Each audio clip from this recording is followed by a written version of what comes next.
the keeper of drowning light. They told me the job was simple.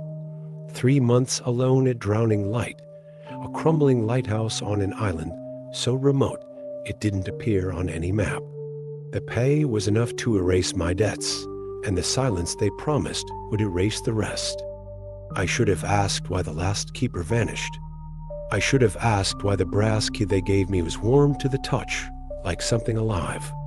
The island was a jagged tooth rising from the Atlantic, the lighthouse its rotting crown. The first week was quiet, save for the gulls that circled but never landed.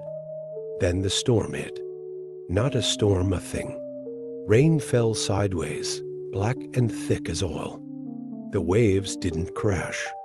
They crawled up the cliffs, leaving handprints in the silt. That's when I found the logbook. Tucked behind a loose brick in the tower, its pages were waterlogged, the entries written in blood-red ink. June 12, 1898. It speaks through the fog. Promises. Lies. Tonight I'll answer. The last entry was a single word, smeared as if the writer had been dragged away mid-sentence, singed. The storm passed, but the fog stayed. It seeped through cracks, pooling in corners like a living thing. At night, it whispered, not in words and screams. Human, animal, something worse.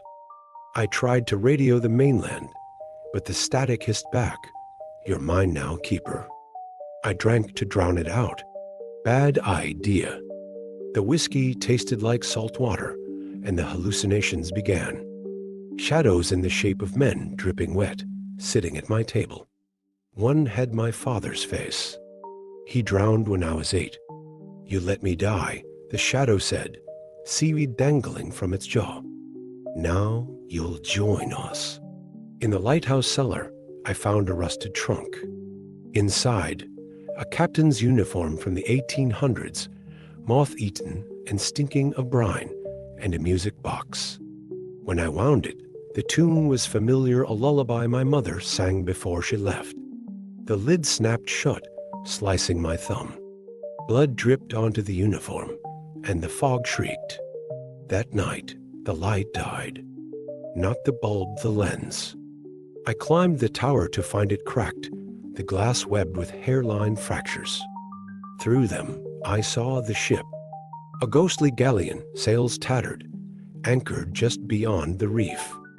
Figures lined its deck, still as statues. Waiting.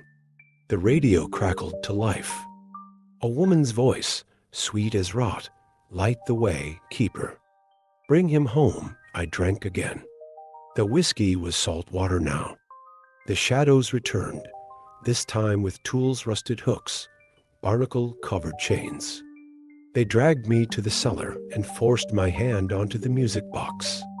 "Play it," they hissed. The lullaby spilled out, warped and slow. The ship's bell tolled in the distance. "He's coming," the shadows said, vanishing.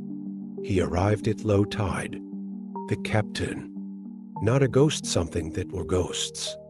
His uniform was my uniform, his face a shifting void of eels and pincers. He spoke without moving his mouth. "You owe a debt. Your father's. His father's. Light the way, or feed the deep." The lens glowed green as I relit it. The beam cut through the fog, revealing hundreds of them skeletons in oilskins rising from the waves. The captain laughed, a sound like drowning. "Good. Now, burn." The light wasn't a beacon.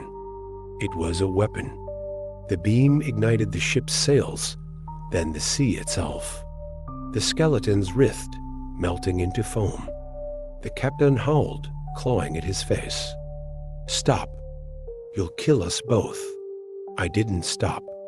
The tower shook, the lens exploding in a shower of glass and flame. The captain lunged, but the shadows, my shadows, now held him fast. "Finish it."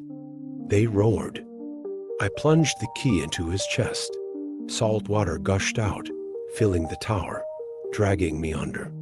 They found me on the shore, The lighthouse a blackened husk. The coast guard asked questions. I gave no answers. But at night, I hear the music box, the lullaby. And when the fog rolls in, I walk to the water's edge. The skeletons bow. The ship waits.